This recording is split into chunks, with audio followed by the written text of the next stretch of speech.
नम्रता सिंह आज आपको कक्षा 11 के अध्याय 5 को पढ़ाऊंगी, जिसका नाम है इनपुट डिवाइसेस। तो बच्चों, सबसे पहले मैं आपको इनपुट डिवाइसेस के बारे में ही बताती हूँ। कंप्यूटर में जो डाटा और इंफॉर्मेशन है वो कुछ विशेष डिवाइसों के द्वारा कंप्यूटर में इनपुट किया जाता है, एंटर किया जाता है, और इन डिवाइसों को हम इनपुट डिवाइसेस कहते हैं। और इनपुट डिवाइस कंप्यूटर का जो एक महत्वपूर्ण अंग है, क्योंकि हम जानते हैं कि कंप्यूटर मानव की भाषा को नहीं जानता है। यह केवल मशीनी भाषा तथा बाइनरी कोड में इलेक्ट्रिकल सिग्नल के पैटर्न को ही पहचानता है। तो अतः किसी कंप्यूटर यूजर द्वारा दिए जाने वाले जो इंस्ट्रक्शन है, डाटा है तथा इंफॉर्मेशन है, उसको कंप्यूटर को दिए जाने से पहले उन्हें कंप्यूटर में समझने योग्य मतलब कंप्यूटर की भाषा या कंप्यूटर का जो पैटर्न है उसमें बदलना, परिवर्तित करना आवश्यक होता है। और यह कार्य जो है इनपुट डिवाइसों के द्वारा किया जाता है।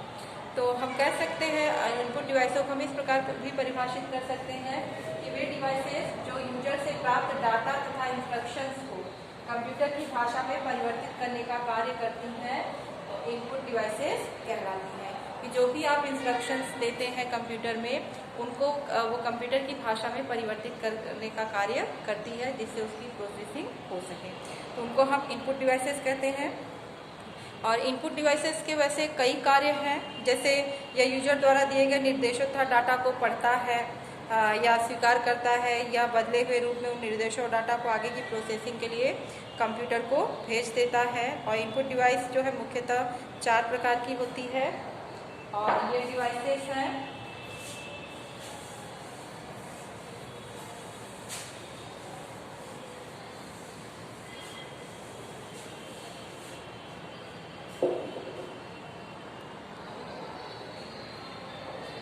ये जो है आपका इनपुट डिवाइसेस जो है ये 4 प्रकार की होती है। Magnetic media, optical media, data entry device और पॉइंटिंग डिवाइस। मैग्नेटिक मीडिया जो होता है, इसमें चुंबकीय पदार्थ की परत जो है ये डिस्क के रूप में होता है या टेप के रूप में होता है, और इसमें चुंबकीय पदार्थ की जो है परत चढ़ी होती है। इसके उदाहरण जैसे हार्ड डिस्क है, फ्लॉपी है, ये सब जो है मैग्नेटिक मीडिया में आते हैं, जिसमें डाटा को स्टोर किया जाता है। और ऑप्टिकल मीडिया में इनपुट डिवाइसों में है, और इनमें ऑप्टिकल मीडिया में जो है लेजर किरणों का प्रयोग किया जाता है। लेजर किरणों की सहायता से डाटा को रीड और राइट किया जाता है। और ये मुख्यतः 4 प्रकार की होती है: OMR, OCR, MICR and VCR। जहाँ OMR का फुल फॉर्म है ऑप्टिकल मार्क रीडर, OCR का फुल फॉर्म है optical character reader, and MICR का magnetic ink character reader, and VCR का बारकोड रीडर है। तो ये जो है ऑप्टिकल मीडिया है, जिसमें लेजर किरणों के द्वारा डाटा को इनपुट किया जाता है। फिर डाटा एंट्री डिवाइस है। इन डिवाइसों के द्वारा जैसे वेब कैमरा है, ये फोटो के द्वारा जो है आपका डाटा एंट्री किया जाता है। माइक हुआ आपका, जो बोल के डाटा एंटर होता है। माइक्रोफोन हुए आपके, कीबोर्ड हुआ, कार्ड रीडर हुआ, आदि जो है ये डाटा एंट्री डिवाइस है। और पॉइंटिंग डिवाइस, जो कि पॉइंट करके जहाँ पे हम डाटा को इनपुट करते हैं, जैसे माउस है, जॉयस्टिक है, light pen, voice recognition system है, ये सभी जो है रिकॉग्नाइजर है, टच स्क्रीन है, ये सभी जो है पॉइंटिंग डिवाइस है, जहाँ डाटा को पॉइंट करके जो है इनपुट किया जाता है। तो ये आपकी 4 प्रकार की इनपुट डिवाइसेस हैं। सबसे पहले मैं आपको मैग्नेटिक मीडिया के बारे में बताऊंगी। मैग्नेटिक मीडिया में आपका फ्लॉपी है, जिसमें जो है पतली प्लास्टिक की डिस्क होती है, और जिसपे डेटा राइट किया जाता है। और फ्लॉपी में जो है ये जो डिस्क होती है प्लास्टिक के कवर में बंद होती है, और फ्लॉपी को चलाने के लिए फ्लॉपी ड्राइव का प्रयोग किया जाता है। हार्ड डिस्क है। हार्ड डिस्क में जो है कई धातु की प्लेटें होती हैं, इन प्लेटों पे डाटा रीड और राइट किया जाता है, और जो भी डाटा आप इनपुट कर सकते हैं। एक तरह से देखा जाए तो जो मैग्नेटिक मीडिया में फ्लॉपी है या जो हार्ड डिस्क है, ये इनपुट आउटपुट दोनों ही डिवाइसेस हैं, क्योंकि फ्लॉपी आप हार्ड डिस्क पे हम डाटा को लिख भी सकते हैं और मिटा भी सकते हैं। दूसरा कोई भी डाटा है आप वहाँ इनपुट कर सकते हैं, और उस पर जो भी डाटा है उसको बाहर भेज सकते हैं। तो इस तरह से मैग्नेटिक मीडिया जो है फ्लॉपी और हार्ड डिस्क है, जिसमें चुंबकीय पदार्थ का प्रयोग किया जाता है। अब आता है ऑप्टिकल मीडिया। ऑप्टिकल मीडिया में बात करते हैं पहले OMR की, जिसको कि हम ऑप्टिकल मार्क रीडर कहते हैं। और OMR जो होता है ये जो है किसी फॉर्म या पेपर पर रिक्त स्थान, जैसे वर्गाकार आकृति बनी रहती है। आपने एग्जामिनेशन के जो फॉर्म देखे होंगे जिसपे आपको सर्कल गोले भरने होते हैं, इस तरह के सर्कल बने हुए होते हैं और आपको जो है इसको फिल करना होता है। तो ये ऑप्टिकल मार्क रीडर का प्रयोग करके जो है इसका पेपर पे जो रिक्त स्थान लगे होते हैं केवल पेंसिल और पेन के चिन्ह जो है रीड करके कंप्यूटर में इनपुट करती है। अब इसमें एक जो है ऑप्टिकल मार्क रीडर है, इसमें एक प्रकाश उत्सर्जक होता है जो एक निश्चित तरंगदैर्ध्य का प्रकाश उत्सर्जित करता है तथा पास ही लगा एक प्रकाश संवेदक लौटकर परावर्तित होकर आए प्रकाश की तरंगदैर्ध्य को मापकर चिन्ह की उपस्थिति तथा अनुपस्थिति का पता लगाता है। तो जो ऑप्टिकल मार्क रीडर है उसे किसी कैरेक्टर को जो है ढूंढना नहीं पड़ता, ये कोई भी चिन्ह होने पर उसे डिजिटल सिग्नल में बदलकर कंप्यूटर में इनपुट कर देता है। तो जो ऑप्टिकल मार्क रीडर है ये केवल मार्क जो बने होते हैं उसके अनुसार जो है डाटा को इनपुट करता है। इसको कैरेक्टर ढूंढने की जरूरत नहीं होती, जो संकेत बने होते हैं जैसे ये सर्कल बना हुआ है तो इस तरह से जो है डेटा को रीड करता है। फिर OCR आता है, optical character reader. Optical character reader का प्रयोग पेंसिल या बॉल पेन से लिखे कैरेक्टर्स को पढ़ने में किया जाता है। जो भी पेंसिल या बॉल पेन से कैरेक्टर लिखे हुए होते हैं उनको पढ़ने के लिए ऑप्टिकल मार्क रीडर का प्रयोग किया जाता है। और जो OCR है सर्वप्रथम पढ़े जाने वाले प्रत्येक कैरेक्टर को अपने अंदर पहले से स्टोर्ड कैरेक्टर्स से मिलाता है। यदि कैरेक्टर का मिलान हो जाता है तो कंप्यूटर लिखे गए कैरेक्टर को जान पाता है। यदि कैरेक्टर का मिलान नहीं होता है तो कंप्यूटर लिखे कैरेक्टर को नहीं जान पाता, स्वीकार नहीं करता है। तो OCR भी जो होता है ये दो प्रकार के हैं, OCR-A अमेरिकन स्टैंडर्ड तथा OCR-B जिसको कि हम यूरोपियन स्टैंडर्ड कहते हैं। तो इनके पढ़ने गति लगभग 2400 कैरेक्टर प्रति सेकेंड होती है। तो OCR मतलब ऑप्टिकल कैरेक्टर रीडर, ये जो भी अक्षर लिखा हुआ होता है उसको पढ़ने के काम आता है। और इसमें जो है पहले से ही कैरेक्टर स्टोर होते हैं और जब भी कोई डेटा जो लिखना होता है उसको वो उससे मैच करता है, फिर उस डाटा को इनपुट करता है। फिर आता है अगला MICR magnetic ink character reader, जिसको कि हम जिसका उपयोग जो है बैंकों में किया जाता है। बैंकों में चेक नंबर वगैरह होते हैं जो वो एक विशेष प्रकार की मैग्नेटिक इंक से लिखी जाती है जिसको मैग्नेटिक इंक कैरेक्टर रीडर से रीड किया जाता है। और ये जो बैंक चेक वगैरह हैं जो है डायरेक्ट कंप्यूटर में जो नंबर है वो इनपुट किया जा सकता है, जिससे जो उपयोगकर्ता है जो कार्य कर रहा है व्यक्ति वो चेक नंबर इनपुट करने में गलती न करे। फिर आता है BCR बार कोड रीडर, जिसको कि आपने मॉल वगैरह में अगर आप जाते होंगे तो आपने देखा एक छोटी सी डिवाइस होती है इस प्रकार की। और ये डिवाइस जो है इसका उपयोग जिसको हम बार कोड रीडर कहते हैं, ये प्रोडक्ट में आप देखेंगे कि आजकल जितने प्रोडक्ट आते हैं उस पर इस तरह के बार्स बने होते हैं, निशान बने होते हैं। तो इन निशानों ये जो आपको ये लाइन ही नहीं है बल्कि इसमें जो है इंफॉर्मेशन है और जो कि बार कोड रीडर के द्वारा पढ़ा जाता है। इन लाइन्स को हम बार्स कहते हैं और आजकल आप देखते हैं सभी प्रोडक्ट पे ये बार कोड रीडर बना हुआ होता है। तो बारकोड रीडर का प्रयोग जो है इसमें जो भी प्रोडक्ट होता है उसकी क्या क्वालिटी है, किस कंपनी का है या जो उसका क्या उसके प्राइस क्या है, उसका मतलब कितने रुपए का है, उसके लिए आता है। तो आप ज़्यादातर इसका उपयोग जो है बिल बनाने के लिए किया जाता है। मॉल्स वगैरह में आपने देखा होगा जो बिल वगैरह जो है बारकोड रीडर से ही कंप्यूटर में जो इनपुट किया जाता है, बनाया जाता है। फिर अगला ये तो हुई आपकी ऑप्टिकल मीडिया। फिर आती हैं data entry devices. Data entry devices में बात करते हैं डाटा एंट्री डिवाइस में सबसे पहले हम बात करते हैं कीबोर्ड की। तो कीबोर्ड जो है ये एक मुख्य इनपुट डिवाइस है और वर्तमान में जो भी कीबोर्ड इनपुट डिवाइस के रूप में जो है एक प्राथमिक डिवाइस के रूप में माना जाता है, क्योंकि अगर हम इनपुट डिवाइस की बात करते हैं तो सबसे पहले नाम आता है कीबोर्ड का, क्योंकि कीबोर्ड का उपयोग करके आप बहुत सारा डाटा को इनपुट कर सकते हैं। माउस का भी कार्य जो है कीबोर्ड करता है। और लेकिन अगर आप कंप्यूटर में अगर आप आउटपुट डिवाइस की बात करते हैं तो मॉनिटर आता है, और अगर कीबोर्ड की जो है वो आपका मुख्य इनपुट डिवाइस है, और इसका उपयोग जो है डाटा फीड करने के लिए हम करते हैं। इसके द्वारा कंप्यूटर को आवश्यक कमांड दिए जाते हैं, और इसके द्वारा ही लगभग सभी सूचनाएं निर्देश कंप्यूटर में फीड किए जाते हैं। आप देखते हैं जो भी अक्षर लेटर राइटिंग करना हो आपको, या प्रोग्राम लिखना हो, या कोई भी वर्क मतलब लिखने का कार्य करना है, या कुछ कमांड्स आदेश देने हैं, तो वहाँ पे हम कीबोर्ड का ही प्रयोग करते हैं। और कीबोर्ड भी दो प्रकार के होते हैं। पर्सनल कंप्यूटर के लिए कीबोर्ड को सीरियल अथवा यूएसबी पोर्ट में जोड़ा जाता है, और समथिंग एक स्टैंडर्ड कीबोर्ड में करीब 150 कीज होती हैं। तो एक जो तथा प्रत्येक की एक आपका जो है साधारण कीबोर्ड आता है, और दूसरा मल्टीमीडिया कीबोर्ड आता है। साधारण कीबोर्ड में केवल कैरेक्टर, अल्फ़ाबेट और सिंबल की कीज होती है, जबकि जो मल्टीमीडिया की आता है उसमें आपको स्पीकर ऑन होने के लिए, टीवी वगैरह ऑन करने के लिए, या कंप्यूटर ऑन करने के लिए कई तरह के और बटन होते हैं। अब कीबोर्ड की अगर हम संरचना देखते हैं तो कीबोर्ड में कई प्रकार की कीज होती हैं, जिसमें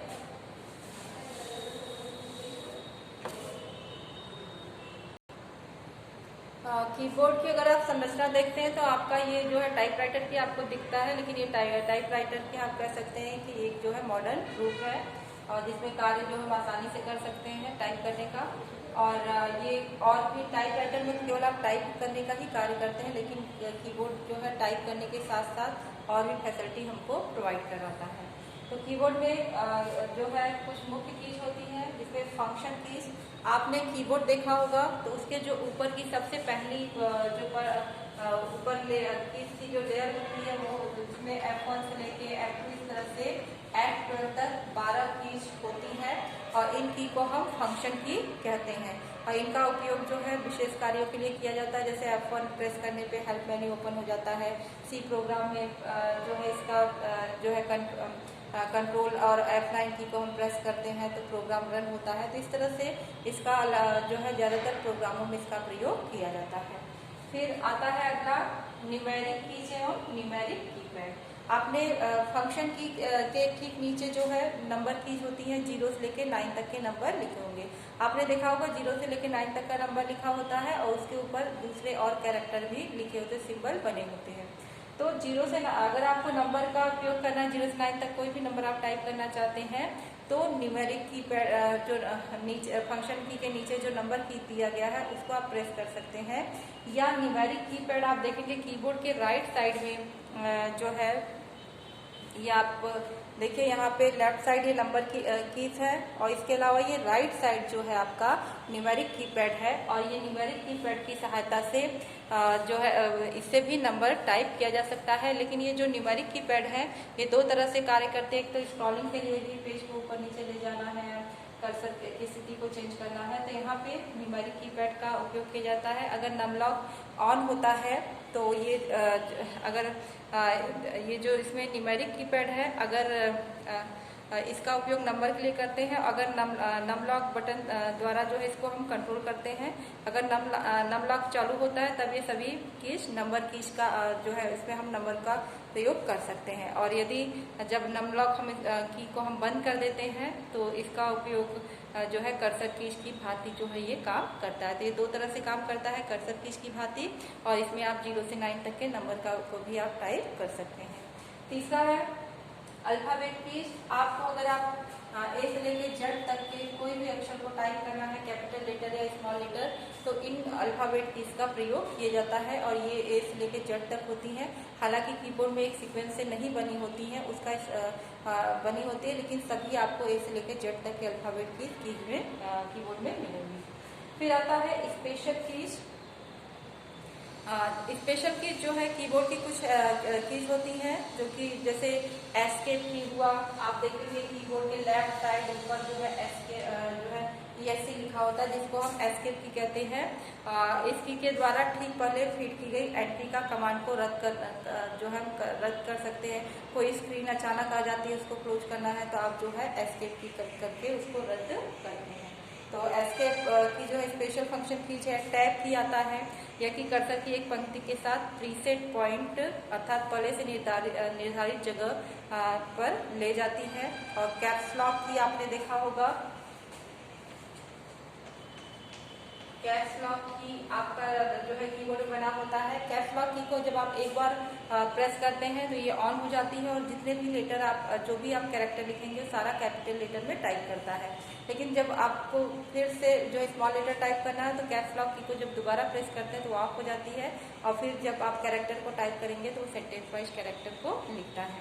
तो कैप्स लॉक की का उपयोग जो है कैरेक्टर को कैपिटल पूरा जो डेटा है उसको कैपिटल लेटर में लिखना है तो हम कैप्स लॉक की का प्रयोग करते हैं। ये जो है स्पेशल कीज हैं, एस्केप की, टैब की, कैप्स लॉक की। शिफ्ट की है, शिफ्ट की के प्रयोग से हम स्मॉल कैरेक्टर के साथ साथ कैपिटल कैरेक्टर भी टाइप कर सकते हैं। जैसे अगर आप यदि आपका कीबोर्ड है और जो है कैप्स लॉक की ऑन नहीं किए हैं आप और आपको केवल एकाक अक्षर बीच में कैपिटल लेटर में टाइप करना है तो हम शिफ्ट की को प्रेस करके और उस अल्फ़ाबेट की को, जैसे हमने शिफ्ट की प्रेस किया और हमने क्या किया, शिफ्ट की प्रेस किया और जो है अल्फ़ाबेट की ए वाला प्रेस किया तो ये कैपिटल लेटर में जो है टाइप कर देगा ए को। अगर आप केवल ए को टाइप करते हैं तो वो स्मॉल लेटर टाइप करता है। तो अगर आपको बीच में एकाक अक्षर टाइप करना है तो शिफ्ट की का हम प्रयोग करते हैं। और शिफ्ट की का उपयोग जो है अगर कोई कीबोर्ड में जैसे दूसरे अक्षर है जो कि आप देखे होंगे कि कुछ कीज पे दो अक्षर लिखे हुए हैं तो कीज के ऊपर का अक्षर जो है अगर आपको टाइप करना है, जैसे यहाँ कुछ लिखा हुआ है तो कोई फॉर एग्जाम्पल या 5 लिखा हुआ है एंड लिखा हुआ है तो अगर आप केवल प्रेस करेंगे तो 5 को प्रेस करेगा, लेकिन अगर आप शिफ्ट की को प्रेस करेंगे और इस की को प्रेस करेंगे साथ में तो आपको अब जो है एम्परसेंड सिंबल दिखेगा। अब आपका कीबोर्ड में 5 के ऊपर कुछ और लिखा होगा, मैं एक एग्जांपल के लिए बता रही हूँ आपको। यहाँ पे अगर ऊपर का कैरेक्टर टाइप करना है तो आप शिफ्ट की प्रेस करके लिखेंगे। अब जो है इस पे प्रिंट इसमें बैक स्पेस की आता है, आपने इस तरह से देखा होगा। जो 0 से 9 तक के नंबर की फंक्शन की कीज होती हैं उसी लाइन में जो है आपको इस तरह से कीबोर्ड में की लिखा हुआ मिलता है, जिसको हम बैक स्पेस की करते हैं। ये एक अक्षर जो है लेफ्ट साइड के अक्षर को मिटाता है। जैसे आपका ये बुक वर्ड लिखा हुआ है, अब कर्सर आपका सपोज यहाँ है तो ये इसको मिटाना है, इसको मिटाना, तो बैक स्पेस की को हम प्रेस करते हैं। फिर आता है आपका एंटर की। एंटर की का प्रयोग जो है पंक्ति या पैराग्राफ का प्रारंभ करने के लिए हम करते हैं। कोई भी पंक्ति को प्रारंभ करना है तब आप एंटर की का यूज करते हैं, या कोई प्रोग्राम पे जो है आप अगर उसको सिलेक्ट किए हैं और एंटर की प्रेस करते हैं तब वो ऑन हो जाता है। या कोई भी बटन को ऑन करना हो तो आप उस पर कर्सर को ले जाकर जब एंटर की प्रेस करते हैं तो ऑन हो जाता है। तो इस तरह से जो है हम एंटर की का प्रयोग करते हैं। तो एंटर की विभिन्न प्रोग्राम में डाटा को फीड करने के काम भी आती है और इसको जो है हम इस सिंबल से दिखाते हैं। और अगला ये सभी जो है मैं आपको स्पेशल कीज के बारे में बता रही हूँ। फिर है जो है स्पेस बार की। आपने कीबोर्ड में जो सबसे बड़ी की आपने देखी होगी उसको हम स्पेस बार की कहते हैं। और ये जैसे दो अक्षरों के बीच में जैसे आपने दिस लिखा और इज लिखा, तो अगर आप इज लिखेंगे तो इस तरह से लिखेगा, लेकिन कीबोर्ड में जो सबसे बड़ी की आप देखेंगे इसको कि हम स्पेस बार की कहते हैं। तो अगर आपको अक्षर के बीच में गैपिंग नहीं है तो वहाँ पे हम स्पेस बार का प्रयोग करते हैं। फिर जो है इसी में आता है एल्ट की, हम कंट्रोल की। ये विशेष कीज होती है, यदि मात्र इन कीज को हम दबाते हैं तो ये कोई रिएक्शन नहीं करती हैं, लेकिन इनका प्रयोग हमेशा दूसरी कीज के साथ होता है। जैसे हम कंट्रोल और सी को प्रेस करते हैं तो कॉपी करता है, कंट्रोल और एक्स की को प्रेस करते हैं तो कट होता है, कंट्रोल और ए की को प्रेस करते हैं तो जो है सिलेक्ट हो जाता है। तो इसी तरह से जो कंट्रोल की है हमेशा दूसरी की के साथ प्रयोग की जाती है। और एल्ट की जो है, जैसे अगर सिस्टम को रिस्टार्ट करना है, कंट्रोल एल्ट डिलीट की प्रेस किए सिस्टम रिस्टार्ट होगा, या एल्ट एफ किए हम तो फाइल मेन्यू खुलेगा। तो ये की हमेशा दूसरी कीज के साथ प्रयोग की जाती है। फिर है इंसर्ट की। इंसर्ट की आता है, ये सभी जो है स्पेशल की है। इंसर्ट की का प्रयोग द्वारा विशिष्ट पैकेज में डाटा को फीडिंग की जाती है इसमें, और इस की को जो है दबाने पर लिखे जा चुके डाटा के मध्य में नया डाटा टाइप किया जा सकता है। और यदि हम इस की को दबाएं और ऐसा कर जो है तो नया जो डाटा पुराने डाटा को मिटाकर जो है लिखा जाएगा। और पॉज की होता है, पॉज की का अभिप्राय रुकना होता है, PAUSE आपने देखा होगा पॉज की। अगर आप पॉज की करते हैं तो आपको जो है कुछ रुकना है आपको। यदि हम डॉस प्रोग्राम में काम कर रहे हो, हमने कोई कमांड दी है जिसमें सूचनाएं एक के बाद एक करके स्क्रीन पर आने लगे, तो सूचनाओं के तीव्र गति से प्रदर्शित होने के कारण हम उन्हें सरलता से नहीं देख पाते हैं। तो पॉज की द्वारा हम इन सूचनाओं को पृष्ठानुसार रुकने का निर्देश दे सकते हैं। तो रुकने के लिए जैसे कैमरे वगैरह में भी आपका पॉज की होता है जिससे आप रुक जाते हैं, तो इसी तरह से यहाँ कीबोर्ड में पॉज की के द्वारा हम पेज को जो है रोक सकते हैं। फिर स्क्रॉल लॉक की, इसके द्वारा डाटा की कंप्यूटर स्क्रीन पर स्क्रॉलिंग रोकी जा सकती है। आपने कीबोर्ड में स्क्रॉल लॉक की देखा होगा, और आपको जो है जो आप कीबोर्ड में स्क्रॉलिंग करते हैं, पेज को ऊपर से नीचे देखते हैं, नीचे से ऊपर देखते हैं, लेफ्ट टू राइट देखते हैं, तो उसको जो है लॉक करना है तो स्क्रॉल लॉक की का प्रयोग किया जाता है। और ब्रेक की, इस की को दबाने से कंप्यूटर द्वारा की जा रही प्रोसेसिंग को बीच में ही रोका जा सकता है। अगला है जो है लॉजिकल साइन की। आपने कीबोर्ड में देखा होगा लेस देन का सिंबल बना होता है, ग्रेटर देन का सिंबल बना होता है, तो इसको जो है हम लॉजिकल साइन सिंबल बोलते हैं। इक्वल टू का बना आपको मिलेगा। तो ये सब जो कीज हैं इनको हम लॉजिकल साइन कीज कहते हैं। और अर्थमेटिक ये जो कीज होती है, इन कीज के विभिन्न कार्य होते हैं जो विभिन्न प्रोग्राम में भिन्न प्रकार से इनको हम प्रयुक्त करते हैं लॉजिकल कीज को। फिर आती है अर्थमेटिक कीज। अर्थमेटिक कीज में जो है ये आपने देखा होगा प्लस सिंबल बना होता है, माइनस बना होता है, ये एस्टेरिक बना होता है गुणा के लिए, तो ये जो है ये परसेंटेज का चिन्ह बना होता है मॉडल्स के लिए। तो ये सभी जो है अर्थमेटिक कीज कहलाती हैं। अब punctuation keys, punctuation arithmetic keys है, और ये सभी जो है प्लस माइनस एस्टेरिक, ये जो परसेंटेज का सिंबल है, ये सभी जो है ये सभी जो है आपकी अर्थमेटिक कीज है। फिर आता है पंक्चुएशन कीज। पंक्चुएशन कीज में जैसे क्वेश्चन या आपका ये ब्रैकेट हुआ, या आप इस तरह से ब्रैकेट लगाते हैं या क्वेश्चन मार्क देते हैं, तो ये सब जो है आपके पंक्चुएशन कीज में आते हैं। इन सब सिंबल के जो कीज होते हैं उनको हम पंक्चुएशन कीज कहते हैं। फिर जो है पंक्चुएशन चिन्ह के लिए इनका प्रयोग किया जाता है। और सिंबल कीज, जैसे आपको डिफरेंट सिंबल @ टाइप करना हो या प्लस टाइप करना है, तो ये सब जो कीज होती है इनको हम जो है सिंबल कीज कहते हैं। फिर आता है अगला सिंबल की, फिर आता है एरो कीज। आपने कीबोर्ड में 4 की देखी होगी, ये लेफ्ट राइट एरो की, इनको हम कर्सर कंट्रोल या एरो की कहते हैं क्योंकि इसके द्वारा कर्सर को कंट्रोल किया जाता है। तो ये जो है एरो कीज है, इनके द्वारा कर्सर एरो कीज और को हम cursor control keys arrow keys, ये कीज कर्सर को स्क्रीन में बाएं दाएं ऊपर और नीचे लाने के लिए जो है प्रयोग की जाती हैं। और कर्सर कंट्रोल कीज ये विशेष प्रकार की कीज होती हैं जो कर्सर की स्थिति पर नियंत्रण करती हैं। तो एरो कीज को भी हम कर्सर कंट्रोल कीज कह सकते हैं, लेकिन जो एरो कीज जो है ये कर्सर की स्थिति की मॉनिटर स्क्रीन पे ऊपर नीचे दाएं बाएं लेने जाना है तो उसके लिए प्रयोग की जाती है। और जबकि जो कर्सर कंट्रोल कीज होती है ये कर्सर कंट्रोल कीज होती हैं, ये विशेष प्रकार की कीज होती है जो कर्सर की स्थिति पर नियंत्रण रखते हैं, जैसे होम की है। तो होम की अगर होम की जैसे कर्सर आपका यहाँ है और लाइन के शुरू में लाना है तो वहाँ पे हम होम की को प्रेस करते हैं। एंड की है आपका आता है, होम पे आपका HOME होम लिखा रहता है और एंड की पे एंड लिखा रहता है। और जब उसको प्रेस करते हैं तो जो कर्सर कहीं भी हो उस लाइन के जो है आखिरी में आ जाता है। पेज अप की होता है जिसके द्वारा हम पेज को ऊपर के पेज को देख सकते हैं। पेज डाउन की होता है जिसको हम नीचे के पेज को देख सकते हैं। तो इस तरह से कीबोर्ड की जो संरचना होती है उसमें इतनी कीज जो है अवेलेबल होती है जिनका प्रयोग करके हम डाटा इनपुट करने का कार्य करते हैं।